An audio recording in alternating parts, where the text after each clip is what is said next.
Reflecting back on the day I finished college and the years that led up to it, I think of the many people whose wisdom, caring, and most of all, their belief in me that made it all possible.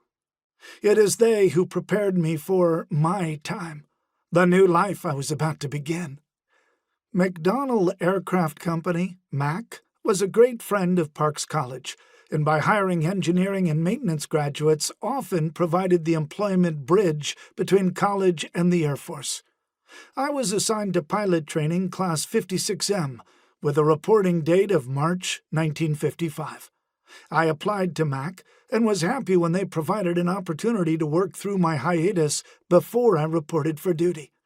In the 1950s, graduates entering the aircraft industry could work in drafting or data reduction. I chose data reduction because it was not a desk job and was attached to the flight test department, a huge bullpen housing several hundred engineers. Pilots were in a glass-enclosed area, and flight test engineers, instrumentation, and data reduction personnel were situated overlooking the aircraft ramp. McDonnell was where I met an early mentor. It was my first day on the job when a gruff voice called out behind me, "Are you Kranz? Where have you been?" I turned around, and there he was, a balding, cherubic bundle of energy, gripped at the neck by a bow tie and held together by colorful suspenders that stood out like a lighthouse on an ebony night.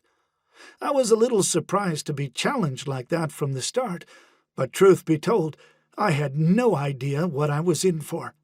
In the end, Harry Carroll was a leader to emulate, perhaps the best I would ever know. He moved out quickly, and I followed him to a desk covered with rolls of paper. He shoved them against the wall, pushed me into the chair, and said, "When you reduce these oscillograph rolls and learn to read the data, you will know more about what happened during a flight test than the pilot, flight test engineer, and the designer. These rolls of paper are like novels. It's up to you to sense the plot, get the meaning, and determine whether flight objectives were satisfied. You must watch to see if we are getting too close to the edge." Breathlessly, he concluded, "This is the best job in flight test." Then he stepped back, chuckled, and said, "Get started." My first job was to reduce the data from the flight tests of the convertiplane, a cross between a helicopter and a plane. The rotor blades were driven by pulse jet on the rotor blade tips. After each flight, my task was to measure every squiggle of data and provide a cumulative damage estimate to the designers. The oscillograph rolls contained everything Carroll said they would, and each day I learned a new lesson. Like most great leaders, Harry taught by example, assigned responsibility early, and set a standard for excellence. He communicated a zest for work in the quest for understanding every nuance of the flight test data that the team was responsible to analyze.